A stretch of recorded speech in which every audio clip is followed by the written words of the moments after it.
Guys, ನೀವು ಕೂಡ ನಿಮ್ಮ ಇನ್ಸ್ಟಾಗ್ರಾಮ್ನ ಓಪನ್ ಮಾಡೋಕ್ಕೆ ಟ್ರೈ ಮಾಡ್ತಿದ್ದೀರಿ ಅಥವಾ ಫೇಸ್ಬುಕ್ನ ಓಪನ್ ಮಾಡೋಕ್ಕೆ ಟ್ರೈ ಮಾಡ್ತೀರಿ. ನಿಮ್ಮ ಒಂದು ಅಕೌಂಟು ಓಪನ್ ಆಗ್ತಿರಲ್ಲ, ನಿಮಗೆ ಕುಡಂಟ್ ರಿಫ್ರೆಶ್ ಫೀಡ್ ಅಂತ ಪ್ರಾಬ್ಲಮ್ ಇದೆ ಮತ್ತು ಲಾಗಿನ್ ಮಾಡೋಕ್ಕೂ ಕೂಡ ಆಗ್ತಾಯಿರಲ್ಲ. ಸೊ ಇದೆಲ್ಲ ಯಾಕೆ ಆಗ್ತಾಯಿದೆ ಅಂದರೆ, ಸೊ ಇದು ಬಂದು ಇನ್ಸ್ಟಾಗ್ರಾಮ್ ಮತ್ತು ಫೇಸ್ಬುಕ್ ಅವರು ಅವರ ಸರ್ವರ್ನ ಇಂದು ಸೆಕ್ಯೂರಿಟಿಗೋಸ್ಕರ ಅಪ್ಡೇಟ್ ಮಾಡ್ತಾಯಿದ್ದಾರೆ. ಸೊ ಇನ್ನೂ ಅದು ಕೆಲಸ ನಡೀತಾ ಇದೆ. ಇದು ಎಷ್ಟೊತ್ತಲ್ಲಿ ಸರಿ ಹೋಗುತ್ತೆ ಅಂತ ನೀವು ಕೇಳೋದಾದರೆ, ಇನ್ನು 1-2 ಅವರಲ್ಲಿ ಕಂಪ್ಲೀಟಾಗಿ ಸರಿ ಹೋಗುತ್ತೆ. ಸರ್ವರ್ನ ಅಪ್ಡೇಟ್ ಮಾಡ್ತಾಯಿದ್ದಾರೆ. ಒಳ್ಳೆ ಸೆಕ್ಯೂರಿಟಿಗೋಸ್ಕರ ಹೊಸ ಫೀಚರ್ ಕೂಡ ಬರ್ತಾಯಿದೆ ಇನ್ಸ್ಟಾಗ್ರಾಮಲ್ಲಿ, ಸೊ ಫೇಸ್ಬುಕ್ಕಲ್ಲಿ ಕೂಡ.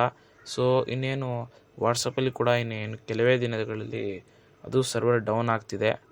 ಅಂದರೆ ಆಗ್ಬಿಟ್ಟು ಅದರಲ್ಲೂ ಹೊಸ ಫೀಚರು ಸೆಕ್ಯೂರಿಟಿಗೋಸ್ಕರ ಎಲ್ಲ ತುಂಬ ವರ್ಕ್ ನಡೀತಿದೆ. ಯಾಕಂದರೆ ಈ ನಡುವೆ ತುಂಬ ಹ್ಯಾಕಿಂಗ್ ಇದೆಲ್ಲ ನಡೀತಾ ಇದೆಯಲ್ಲ, ಸೊ ಅದಕ್ಕೆ ಸೆಕ್ಯೂರಿಟಿಗೋಸ್ಕರ ಈ ಥರ ಎಲ್ಲ ಸರ್ವರ್ ಡೌನ್ ಆಗ್ತಾ ಇರುತ್ತೆ ಅವಾಗವಾಗ.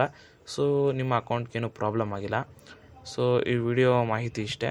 ವಿಡಿಯೋ ಇಷ್ಟ ಆದರೆ ವಿಡಿಯೋಗೆ ಲೈಕ್ ಮಾಡಿ, ಚಾನಲ್ ಸಬ್ಸ್ಕ್ರೈಬ್ ಮಾಡ್ಕೊಳ್ಳಿ. ಬಾಯ್.